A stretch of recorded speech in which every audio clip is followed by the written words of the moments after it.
All right, it looks like we've got our attendees here and our wonderful collection of hosts to join us for this webinar this morning.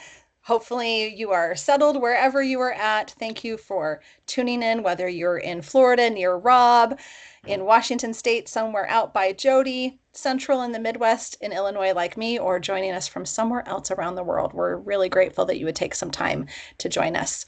Um, I'm Shelly Benyon. I'm the General Manager for Hawkeye Industries. And today we're going to cover the in-mold advantage with Duratec products. So we're excited to talk to you about some of the products that we have and hopefully provide you with some solutions for opportunities that you might have or situations that you're dealing with. Before we get too started on the webinar, we always like to kick off a little bit and talk about Hawkeye Industries and give you some insight into who we are as a company and who we are as a team.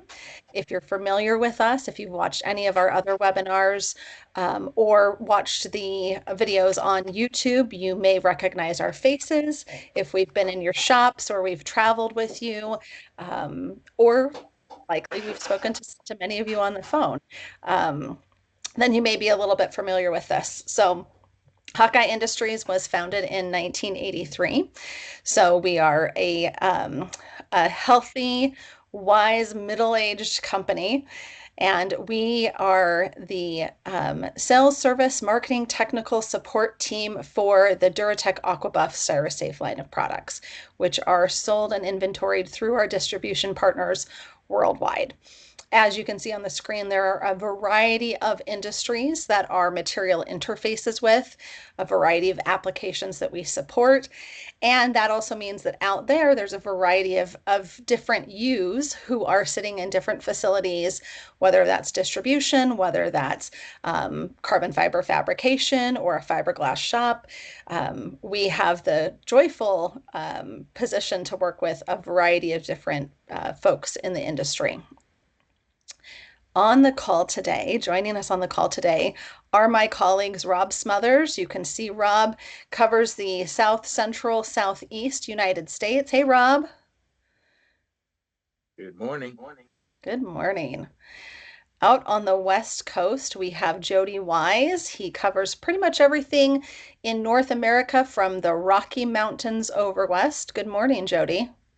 Good morning, everybody. Glad you're here. Thank you for coming. And like I mentioned, I'm Shelly Benyon, and I cover the central United States and Canada, as well as the East Coast and our international customers and partners. So we'll show you all our faces again at the end with our contact information. So don't worry, you'll have a chance to make sure you know who we are and how to get a hold of us. Today, like I mentioned before, um, we're going to cover in-mold coatings, and we're going to cover a variety of topics and tips and tricks and solutions within those. Duratec products have been used as in-mold primers and in-mold coatings for the entirety of our existence. We've gotten better at being an in-mold solution for you, especially in the last several years, mostly because of feedback we've had from you, our customers, and our partners.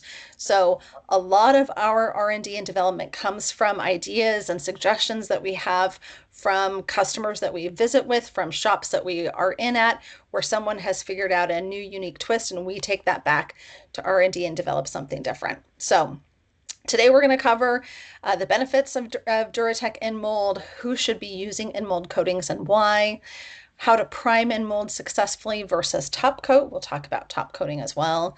Anything for high temperature processes, how to procure or to make specialty colors, some of our most popular tips and tricks, and then we always leave time open for live Q&As. So if you have questions, make sure that you're either using the chat box, up at the top, or the Q&A box. You can also raise your hand if you want to be able to answer or ask a question. Allison, who is not on that map, Allison is our content marketing specialist, and she's in the background making sure that everything is noted and tended to, and she'll make sure your questions get addressed. Sometimes we answer them as we're kind of moving along, and sometimes in that Q&A spot is a great spot for anything that we might not have covered or that maybe you need a little more clarification from. So, Jody, why don't you kick us off and tell us a little bit about the benefits to using Duratec? But you got to unmute yourself first, Jody. Sorry about that, folks. Our place in the market, we target a lot of specific that other manufacturers don't. So our products, typically most of them are epoxy compatible. So you can post apply them to epoxy parts or use them in mold with epoxy, which is unusual in our industry. They can also be used with polyesters with fantastic success, good UV characteristics. Uh, One of the things that in some of the markets where weight really comes into play, or flex or things like that, our product's going to be applied significantly thinner than a comparable gel coat. So if you need 20 mils of gel coat, you can probably get by with 10 mils, sometimes even less of our product uh, to put a good film on there, which allows you to save 50% of the weight of the coating and have a more flexible product, more impact resistant. There's a lot of options there, and there's clears, colors, primers, all of those options. So now on the in mold aspect of this is something that we've been developing this market more over the last few years with individual products and getting a better understanding of what we can do and fine tune the products for in mold. Right now, we have a line of in mold products, and they work quite well. They're out there in the marketplace. They've been being used for years by high-end customers, so they're proven. We know what they'll do.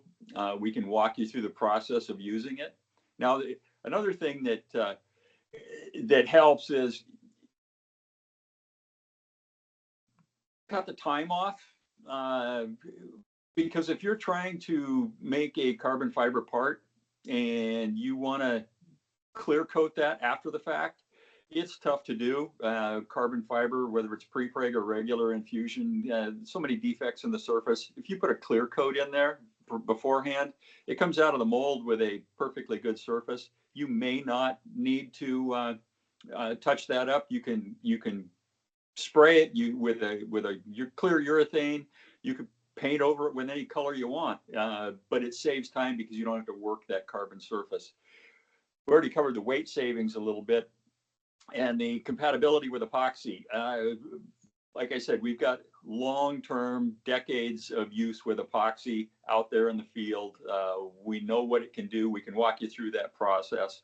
And then you've got the enhanced impact resistance because it is a thinner film on the surface. It's got better flex.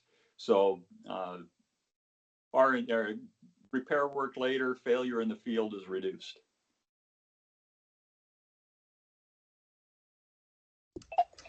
Thank you, Jody.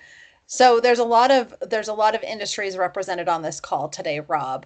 Who should be using in mold coatings, Duratec in specific? Well, it could be anybody in the composite industry. Probably the biggest users of these products would be anybody that's in the marine industry, industrial industry, automotive industry, recreational industry. These are for any type of composite parts. Whereas Jody said, you're trying to save weight, you're trying to save time. You want to get the best finish that you can off of in mold part to save the amount of time you're going to have to spend on sanding and polishing once that part's come out of the mold. So it's like I said, it's pretty much anybody that's in the composite industry that's doing it. We have customers that run from water slides all the way through to race cars to a lot of guys. I'm in Florida and I deal with a lot of shops that build a lot of decorative parts that go into Universal Studios, Disney World. So it's pretty much anybody that's building any type of composite part and wants to save time and wants to save some effort. We always love when we can save a little bit of that time and effort. And it's always hard to translate that. The folks that, if you're running on the finishing side, if you're running on the application side, you know how valuable a time savings product can be. but it's not always as easy to quantify that. So I'm sure that resonates with a lot of folks listening in. Now, Rob, we've framed our webinar as in mold coatings, but we get asked quite often. In fact, I got asked just yesterday. I always feel like the industry knows what questions to throw us right before we have our webinars. But before we get to the coating side, can you tell us a little bit about what primers are good choices for in mold application and some of the benefits to using them? Yeah, well, when this company first came out, a lot of what their products were for were post applying. And as you said earlier, through our customer base and just application wise, we've come up with more direct in mold coatings for strictly that higher viscosities. It just gives you the benefits. It stays in the mold, gives you a little better surface tension. So we've got on the primers itself, mainly for in mold, we've got in mold primers. The 70702 that you see on your screen, that actually can work both ways. You can post apply that, or it's used to be put in the mold, especially on parts where you know you're going to post apply a finished coating, whether it's a paint, a urethane, whatever you're applying to the part once it's done. These are made where it can be put over fiberglass, wood, MDF, uh, prepeg, anything that you're using in your shop that you want to spray in the mold first, and then apply your composite, whatever that's going to be. And then once you pull that part, you pretty much save you the time of having to sand it down and smooth it out, because you're already getting at what your mold is going to look like. So now it's ready to be post applied to whatever finish you're looking to put on that. It's going to save you a lot of time, and it's going to save you some weight. As Jody said, with our primers, you don't have to build up to 24, 26 mils, because you're not going to be sanding down through that part. You can get away with putting 10 to 12 mils down wet, which is going to give you about 8 to 10 mils finished. And again, you may have to sand a little bit, take it to 400, 600, just lightly sand it, smooth it out, and you're ready to go, ready to spray whatever So your Rob, surface is oh, going to. no, I'm sorry, go ahead. That's what I was going to say on the polyester side of that, which is one of our more common products, especially if you're in open mold and you're not going to be having a finished part that's going below the water line, or you're not taking a part that's going to be put under extreme temperatures where you're going to be above that 250-degree mark. So I apologize for interrupting you. I just was going to ask, I think there's often a common question with this, and you alluded to it with the amount of mils that we can put on. But what is not what is this this primer and the vinyl ester primer that we'll talk about in a minute, is it a suitable alternative to a sandable gel coat in mold? It is very suitable to that. It's going to sand a little bit harder because we want to give you that hard surface finish. It's going to give you a little bit more shine on it. And the difference being is that our surface primers are a higher solids primer versus a sandable primer, which has got a lot more filler in there. And that's designed more for plug building. If you're building something that's going to have some defects in it, then you can build that up, put your 30, 40 mils down, because you know you're going to be sanding back through that to smooth out the surface. Yeah, So yeah. that's basically the difference between a surface primer and a high build primer. Perfect. Thank you. I know you had some recent experience with spraying this, with demoing it for a couple of our distribution partners. Allie, when we're done with the video, will you just pause it? We're going to talk a little bit through what everybody is seeing on the screen, but if you wouldn't mind, Allie, just pausing it so we can, put any thoughts together. Jody, I'm going to unmute you in case there's additions you'd like to add. So, yep, the video you're seeing was done in an automotive shop. This company actually builds race car parts. And what we're spraying was a side panel here, and basically showing you the gun. We went with a 2.2 tip with our polyester primer. And this is the 70702 that you just saw in the last picture. Uh, Thoroughly mixed the material. And as you see, we're using a scale here, so we're weighing it out to make sure that we're doing it at a full 2% of our MEKP 925 catalyst. And once we get that set up, get it mixed, mix it for about a minute. I like to put the stick in there, get the stick wet before I put the catalyst in, so the stick doesn't absorb some of that catalyst and shorten what you're doing. Testing it before we get on the part, make sure we have a good pattern, adjusting the gun to make sure we're doing everything we need to do to make sure we're going to build the best part. And as we always say, just like you know to do with gel coat, we put a mist coat down to get started with.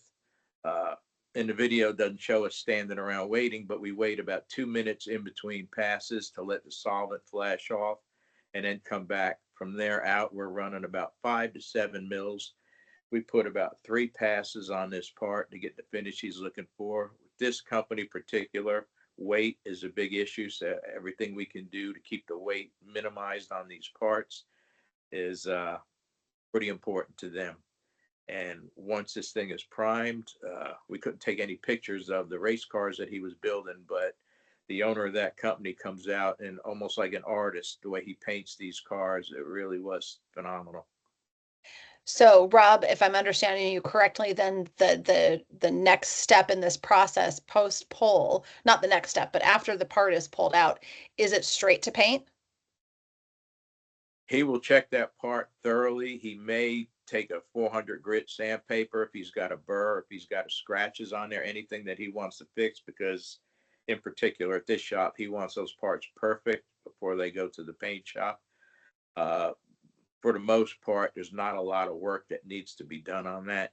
His molds are in pretty good shape. So yeah, I mean, he may have to check it. He may have to tighten up here or there and just sand down a little bit but usually these parts go right to the paint shop and he does his thing. Excellent. I know that one of the questions we get often is if somebody is doing primer and mold, what can they then post paint it with? And the Duratec products are so highly versatile, and I don't think people realize just how many different options they can do. I'm curious, we're going to talk, I don't want to steal the thunder from a topic later on, but we will talk about surface prep. Just out of curiosity, how was this particular surface prepped? They use the TR 108 wax in there. Uh, they do not use any semi-perms because they want these parts to make sure they're getting enough surface tension that they don't have to worry about pre-release on these parts. Everything they do is in the mold. So that's the only wax that they have in the shop. And it's just a couple coats of the TR 108 down on there. That gives them the surface tension they're looking for. The parts pull very easy. Uh, and we recommend that for anybody that's using our in mold surfaces because you do have the air cure system. So if you got a semi-perm wax down in there, it's going to be very slick. You're going to end up with one or two problems. One, you're going to see some fish eyes on there because it's going to want to separate itself. Or two, you're going to find some pre-release coming in the corners, especially if you get a little heavy with the material. But for the most part, even if you've got a semi-perm down there, you don't have to strip the mold. You can come back and just put a coat of the 108 right over the top of it. And that should give you the surface tension you're looking for to be able to spray in that mold and let the part stay without any pre-release, without any fish eyes. That's one of the reasons why we had developed more of the actual in mold coatings versus just taking the standard primers that were mainly post applied and build up the viscosity and gave you a product that you can spray in a mold without any defects and without a lot of issues, if any. Excellent, excellent point, Rob. All right, so I, we see, oh, Jody, go ahead. I'd like to add, I couldn't see exactly what gun that was they used in the shop, but that's another frequent question we get is, what do I need to use to spray this? And our in a shop like his, they probably have some very expensive spray equipment there. You know, the gun they use might be $700. Our products are not that picky about what type of equipment you're going to spray it through. So we typically use, and if we're doing demos, we use a $35 gun right off Amazon. You can do a search for it if you do a search for 2.5 millimeter spray gun, that will come up, the ones we use. Sometimes you can get 4 tips that in various sizes. There's no right or wrong tip. Depends on how big of an area you're trying to cover. So you need to do a little testing. If you're covering a lot of acreage, you want to go up in tip size. But if you've got some small parts, the smaller tips will help. So it depends on what you're going to do. But for $35, you get the complete kit and you're ready to go. Don't need to spend any more money than that. Yeah, in that shop, he had some very high-end equipment for his painting of the vehicles themselves.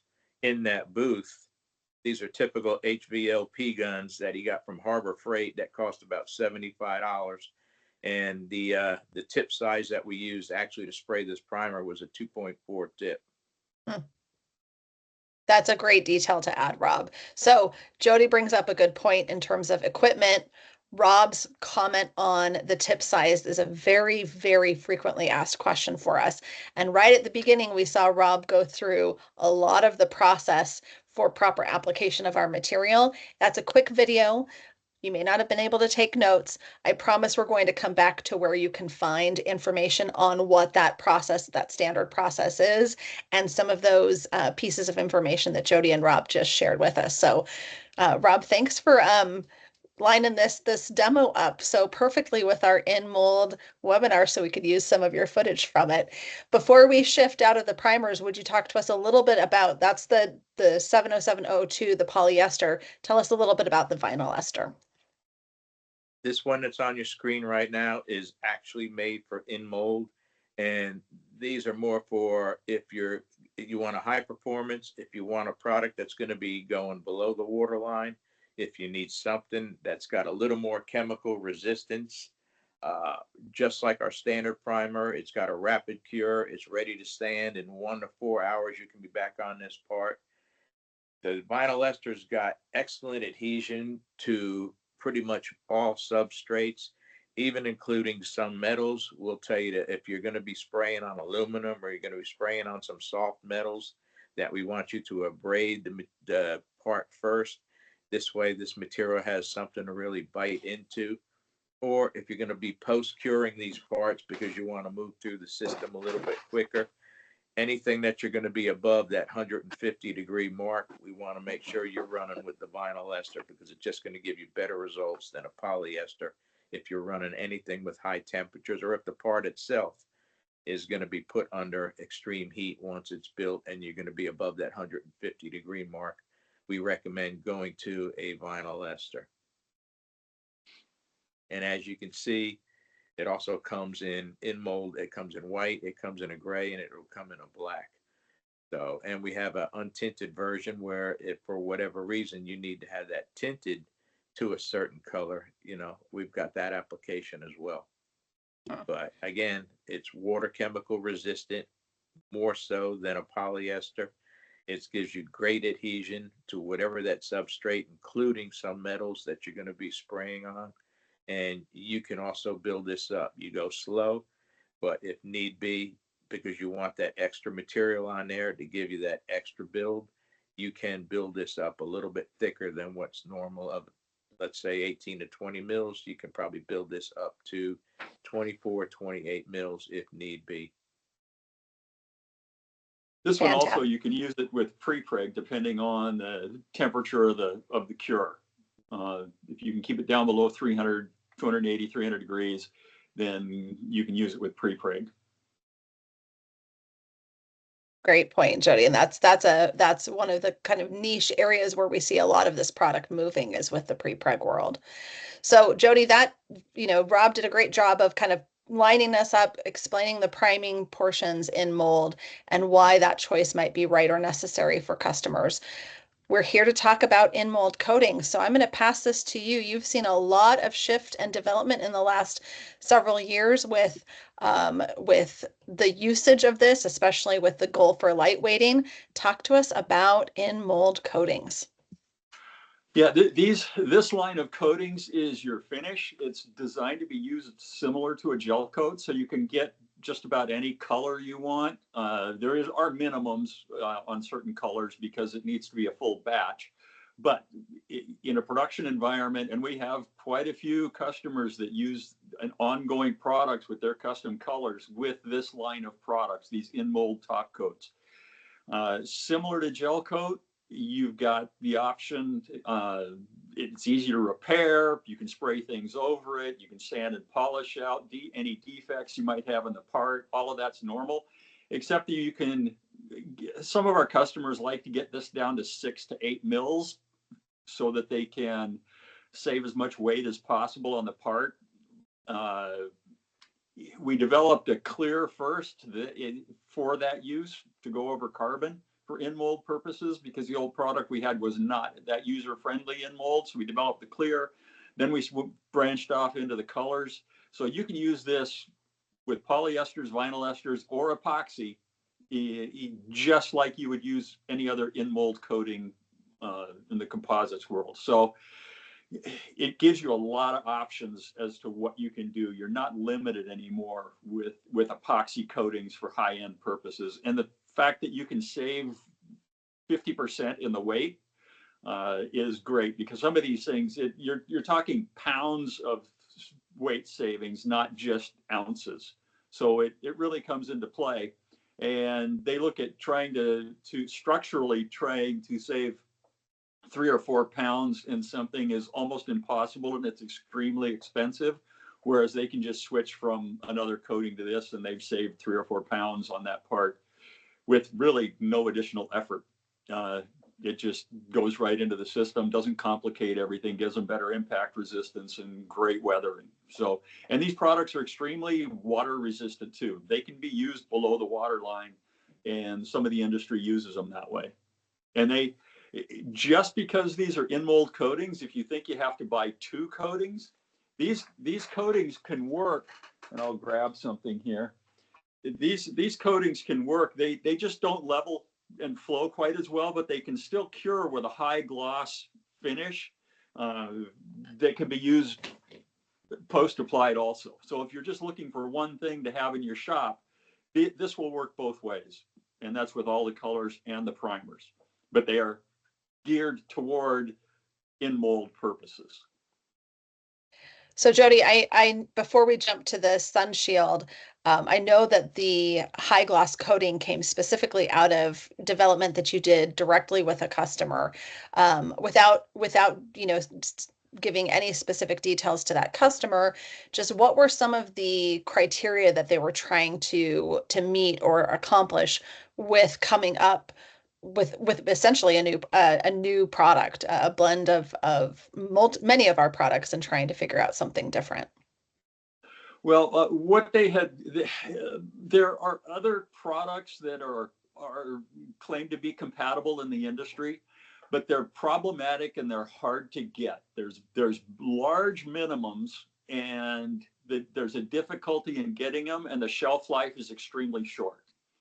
So you have to special order them well ahead of time, get a minimum of a significant amount on hand, and then hope it doesn't go bad before you can use it.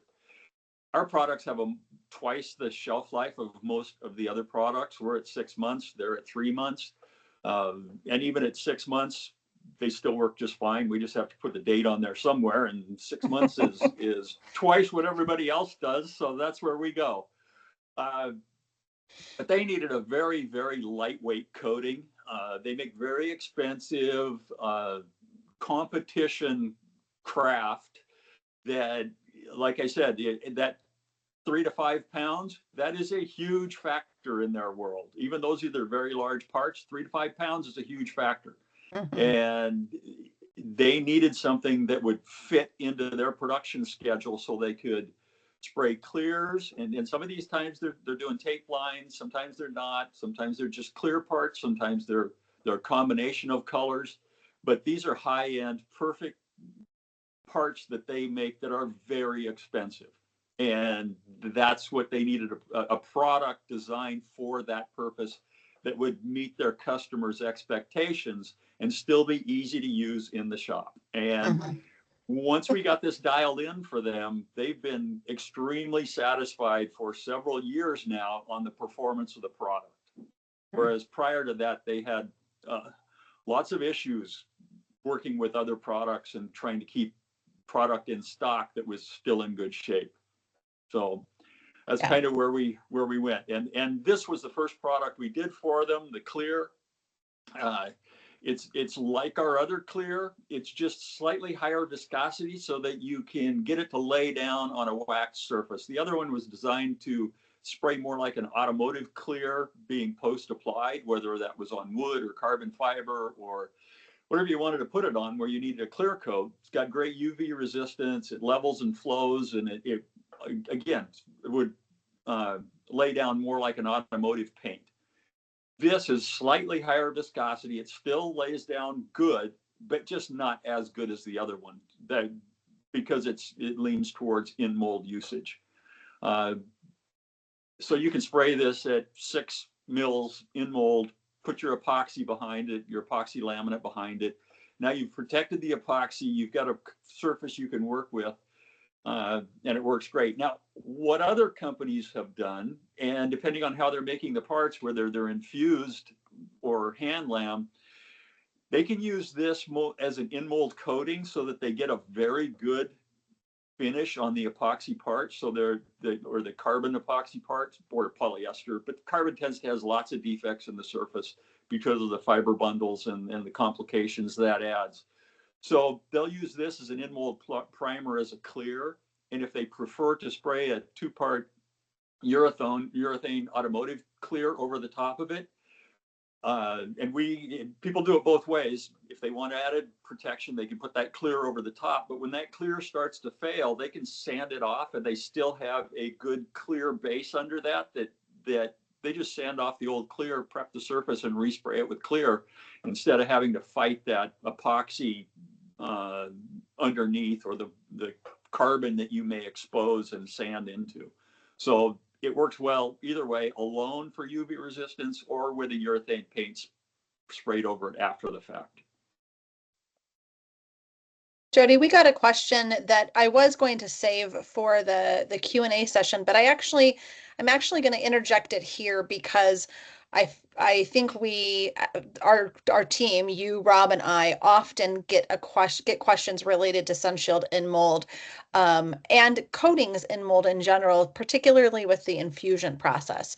So I know with infusion and carbon fiber, one of the things we hear very, very often is regarding kind of pinholes from the carbon fiber itself through the infusion process and kind of leaving the top of that carbon fiber you know challenging, we'll just say.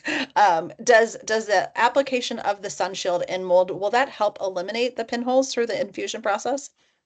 It virtually eliminates it completely. You won't have any. Now, it doesn't mean your infusion went right. You could have air trapped in there. But as far as the pinholes that complicate post applying any material to a carbon fiber part, that's completely eliminated if you use an in mold coating, whether it's the primers or a clear or a solid color. You're good to go. Perfect. Thank you. I felt like that was a good fit for this moment. Right. And hopefully that answered their question.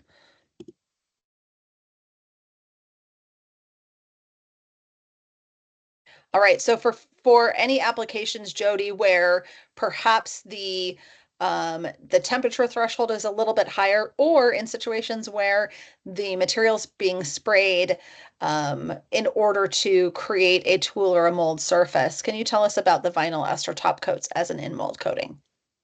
Yeah, and they work great. The 1902 045, the whole line of products works quite well. They are excellent HDT. You can see there at about 300F. Now your substrate needs to be able to handle that. Some people use this over epoxy. It can be used in mold and epoxy laid up behind it, or you can post apply it onto epoxy if you need those high temperatures. You can use it over the top, either in mold or post applied for any of the low shrink, high temp polyester or vinyl ester tooling products also. They come in different colors depending on your needs.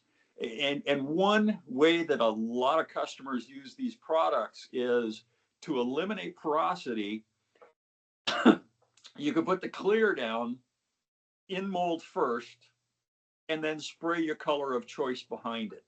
And the reason they like that is because some accounts have problems with porosity, and they want to totally solve that, because if you spray down a product into your mold and you don't know whether it's got porosity or not, it isn't until you pull that part out and start polishing and buffing that mold that you just spent months maybe making, and now it's full of porosity and you've got to rework the whole thing. If you think that's going to be a problem, or you experience that, and some accounts experience porosity frequently, so they just do this normally on every part. They spray the clear in, then they back it up with whatever color they want. It doesn't have to be one of one of the. It can be a primer, it can be another top coat, it can be gel coat, but it gives you that color. Now you can see when you sprayed the clear in, if you've got any defects in it, if there's any porosity or problems with it, dirt, junk, you can just blow it out and start over again. And you know that the surface is good. And when you pull that mold off the plug, it's ready to go, and you can sand and polish on the clear. And what's one nice thing about clears is if you're doing repairs or sanding and polishing, they tend to work better than pigmented products, because pigments don't polish and hold a gloss that well. The resin itself is what holds a gloss.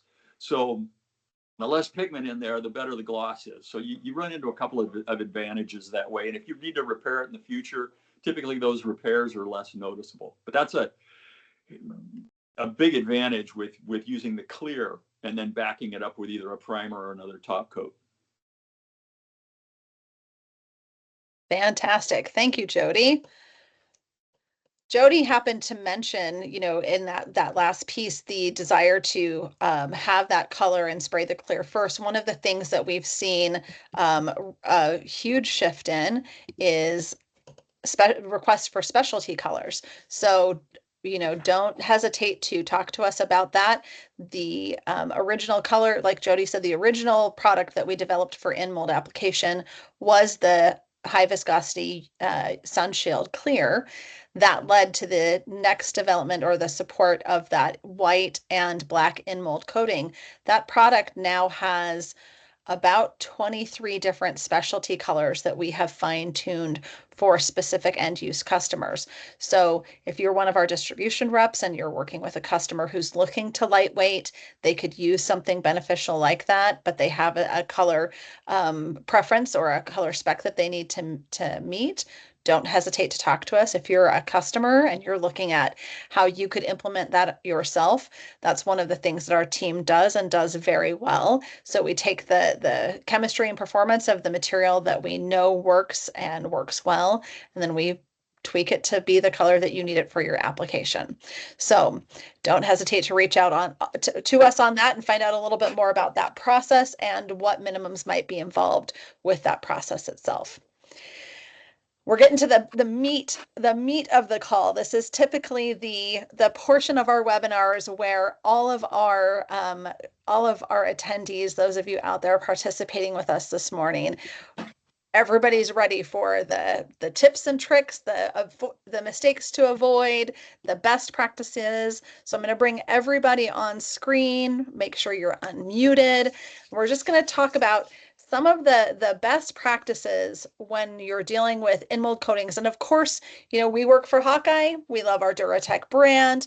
We are here to discuss that and represent it, but so many of these tips, tricks, and best practices are also applicable to other materials that you might be using. So hopefully it provides value to you in a lot of different ways.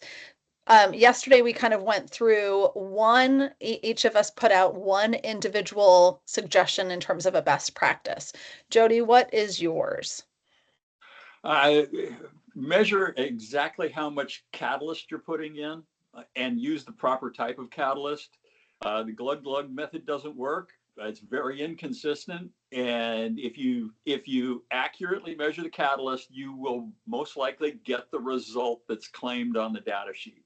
Now, when it comes to data sheet, this is another one of the things right on this slide here. You see the can of mold release, and it's TR, and it's a particular one of TR's waxes.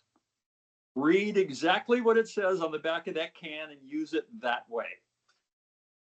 A different series of TR wax will have different directions. There is no generic way to apply mold release and remove it. It is, some say let it haze and wipe it off. Some say wipe it off immediately. There's time ranges between each one. And so frequently you'll see online or when you're talking to people, they have a generic way to apply a mold release, and all the products are different. And I did some extensive testing with multiple brands and different types within that brand. And as long as I followed the directions, they all worked. That's why they're in business, is because they work. But you have to follow the directions. If you don't do it correctly, it can be a nightmare. If you take the Pardol green wax and apply it and let it dry, you will never get it off the mold. It dries like cement. But other mold releases, that's what they're supposed to do. It's supposed to dry, you let it haze, and then buff it off, and it comes off really easy. So just know that that's important. Hey, fantastic. Rob, what is one of your best practices just in general? Well, and that was going right along with what Jody said. It's surface prep, because you can have the gun is right set to what you need. You can have the perfect tip in that gun. You can have everything adjusted where you're spraying a beautiful pattern. But if that surface prep wasn't done correctly and you've got too much wax on that part, you're going to spray it down. Everything looks beautiful. You go walk away to do something else. You come back an hour later and all of a sudden there's bubbles under there where you're getting pre-release because there was too much wax. And now what you're doing is stripping that part down again and having to start all over again. So the biggest questions and the most questions we got asked a lot is the type of wax to use on there. Should I be using a very slick wax, a semi-perm? No. And that's the question we get is tip size. What is the right tip size? Either we've got guys that are running a big part and they'll put a 3.0 tip in there because they want to get it done and they want to get it done quick. What happens at that point? Now you're putting too much material down too fast and you end up with runs, or you end up with pre-release because you get thick and thin spots all over that part. Or we go the opposite direction. They're using a 2.0 tip when there should be about a 2.4 because they think they're going to break the material up a little faster and it's going to help them out and it's going to give them a smoother finish where they're not going to have to sand as much. And that can end up leading to porosity because that material is being atomized too fast through that gun, breaking up too much, and it doesn't flow quite the way it should. It actually gives you what we call a dry spray. So those are a lot of the most common questions we have because those are the questions we get where there's the most issues that we hear from out in the field. Yeah. And yeah. we get questions from both industries, the automotive industry and the gel coat fiberglass composites industry. The folks in the automotive industry tend to use tips that are really small, and they want to figure out how to spray this through a small tip. And the people on the gel coat side, they're used to just hosing it on really thick and expecting it not to sag. We're in between that. We need a bigger tip. You can apply a little more than an automotive product, and it's not going to sag. You can get a much higher build with our product, but it's not going to hang on a vertical surface at 30 mils in one pass. It's going to sag. So if you need a lot of material on there, build it up in a few passes, but you need to use a tip big enough to get our product out and not have to reduce it with a bunch of solvent, which isn't a good thing. If more solvent was good for the product, we put it in there. You're going to lose some physical properties and you're going to compromise it. So you're better off just spending the whole $35 on that Amazon gun and using the right tip for the size of your project. I still feel like we need to get our Amazon affiliate link for that for that gun. It is on a regular, in our carts all the time and on a regular order basis. So, and when you go onto Amazon and you type that in, the price of the gun will vary almost every day. It will go from a low of, I bought them for $19 and I bought them for $40, but it's usually in the $32 to $37, $38 range, frequently right on 35. So it's, and the color doesn't matter. They're all almost the same. You can get a regulator, fittings, tips, rebuild kits, wrenches that all come with it for $35. The worst case scenario, if you got to clean that gun with solvent and do a bunch of stuff, that could cost $35 in a shop. People, if they don't try and keep these guns forever, you can. I've got some that have hung around a long time, but you can basically throw it away. And if you make a mistake, you can chuck it out, and you're not out $700 for a high-end gun. Yeah. Yeah. Well, I want to just emphasize the tip size that you said. So we'll talk about where you guys who are joining us can find the information on proper tip sizes. But what's great about that is that then, to Rob's point before, then you've got multiple tip sizes on hand. So if you need to flex between products, so if you're doing primer and top coat, if you have small parts and large parts, large molds that you're working with, then it gives you some adaptability. Several of the guns from Harbor Freight come that way. I saw one at Home Depot the other day that had the options as well. You just want to make sure that you've got what you need to have on hand. So before we leave this slide, I do want to spend I don't think we can spend really enough time on the mistakes to avoid with mold release. And Rob, you kind of, I loved the moment when you were talking about semi-perm, because you kind of went, oh, semi-perm.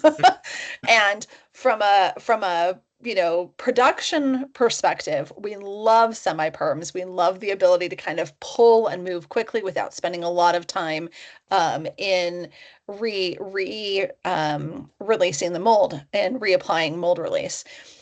I think it's valuable for us to talk a little bit about what surface tension is and why a wax has it and why a semi-perm does not, and how to kind of mitigate that. Let's talk about that for a second, and then let's talk about what if someone doesn't have a wax on hand. Yes, you can get one very easily. I know.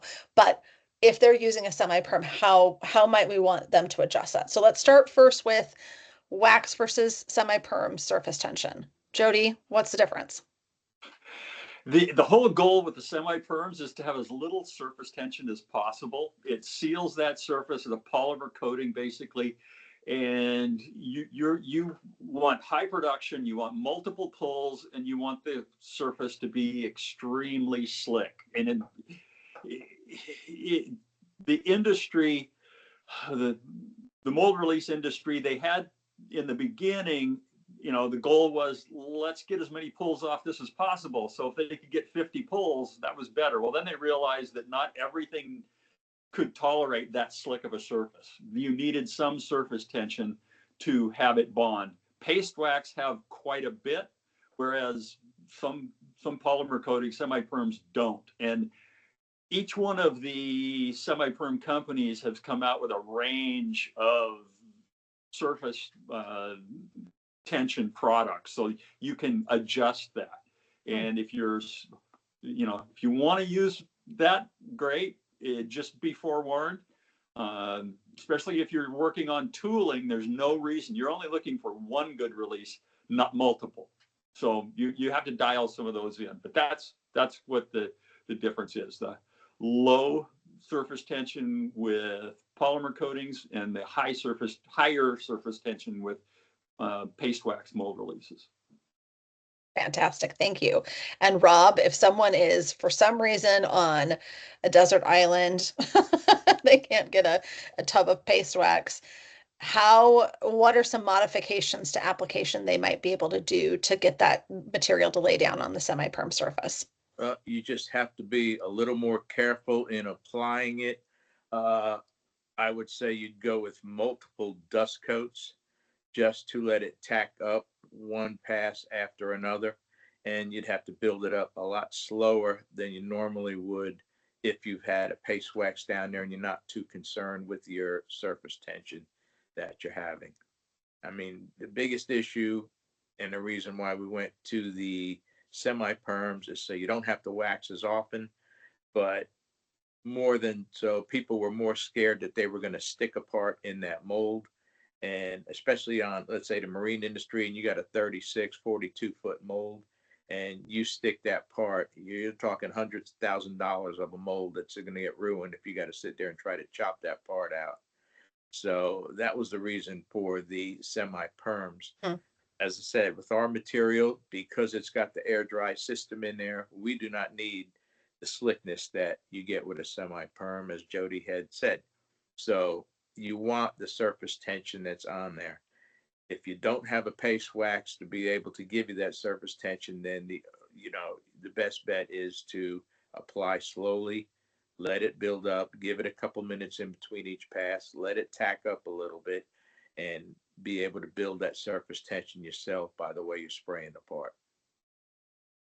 Fantastic. Thank you. And I one mean, of I the feel biggest that's, go ahead. Go ahead, Jody. one of the biggest mistakes with a semi-perm is that the viscosities are so low, people tend to over-apply it, get too much on the surface, and it gets too slick. That's if you watch the demos with the people that do the training with those products, they don't apply much. You're not just hosing it on the surface and letting it dry. You're wiping it on, depending on the individual instructions for that product, but very, very little is being applied to the surface. And over application is a real issue and creates pre-release and fish eyes and things like that. And a whole other world of issues we don't want anyone to have to deal with. Yes. Yep. Fantastic. All right. The last one I think we should just touch on before we jump I is switch back just a second. Oh, yeah. Right there to the epoxy compatibility. Yes. Yeah. That what you have to know about any time you are working with the two products, any of the polyester, vinyl ester, and epoxy chemistry is incompatible in an uncured state. Even the compatible products in an uncured state are incompatible. You want an in-mold coating before you've applied epoxy to it to cure sufficiently so it's not really tacky anymore. So spraying it one day and applying epoxy the next day is fine, no problem at all. Wait till it's not tacky. You don't want it real sticky, like as if you were applying a polyester or vinyl ester. And the same goes the other way. Applying our products over epoxy in a post-applied fashion, that epoxy needs to be fully cured. If you just laid up the part yesterday or applied a bunch of stuff to this and it's 55 degrees overnight, you go to put our product on it the next day, that epoxy is not fully cured and you're not going to get a good bond. It might be adequate, but it's not as good as it could be. And customers run into this sometimes with their epoxies because epoxies are very temperature sensitive on their cure, and some require post cures. And if you don't post cure it, you're not getting a good cure.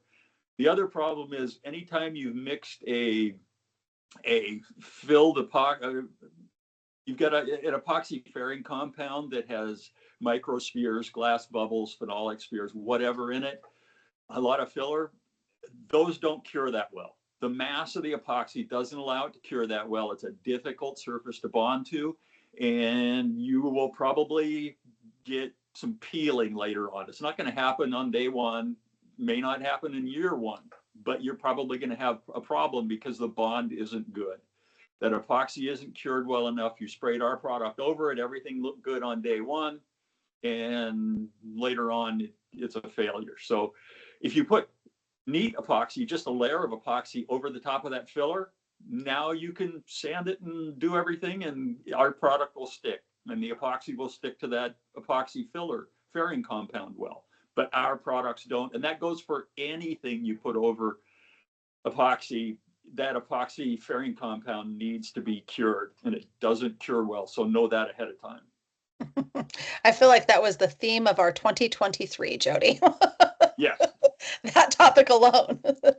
So we had a few questions come up in the Q&A box, but we've been able to answer most of them except one, and it leads right off of that epoxy compatibility question because it was specific about pro set epoxies. And what we'll say about epoxy compatibility, in addition to what Jody said, is that we're going to give you the best advice. We're from our experience, from our interactions with the materials as they perform, and as we know they perform.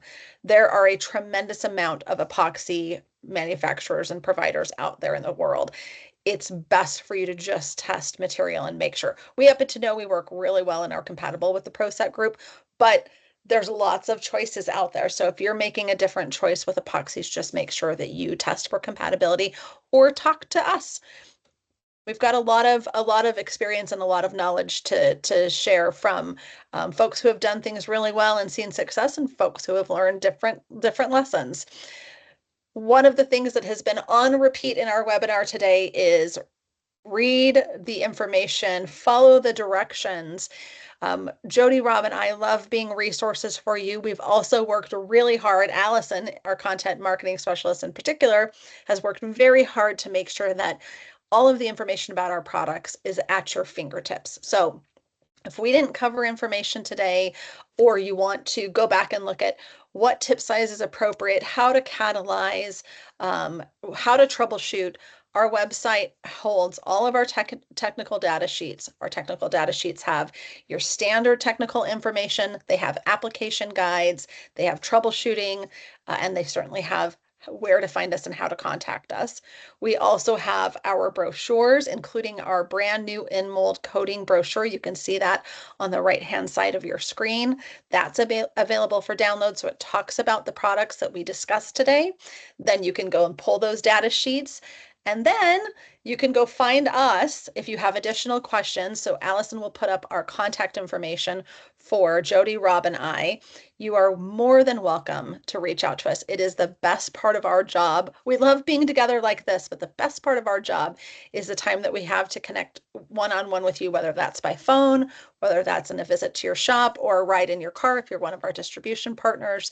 Please reach out and contact us with questions about in-mold coatings and Duratec products, or just how we might be able to help find solutions for your application and production processes. Jody, Rob, any final thoughts before we end here at our 1 hour mark?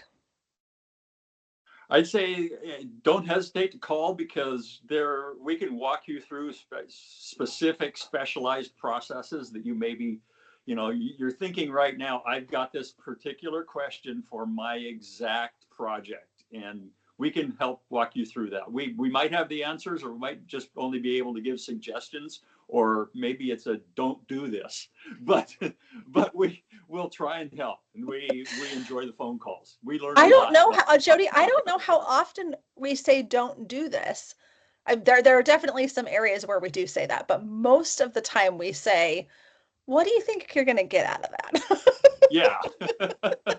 What do you want to achieve? Because what you want to achieve and what you're going to do might be two different things. So, yeah. Yes, please reach out. All right, Rob, Yep, thank you that's what so we're here much for. for your Yep. thank you so much for your insight today. Anything else before we wrap up? No, I'm good. Just like Jody said, that's what we're here for, to answer your questions. If we have to, I mean, we will come out to your shop. We will look at things over. We'll work with you. That's what we do, and that's why we're here. Perfect. Jody, Rob, thank you so much. Those of you out there, we're so grateful you joined us today. We have webinars all year long, so please come back. If you need us more immediately, contact us. If not, please join us in the future for another one of our webinars. Thanks. Take care. Have a great day. See you, everybody.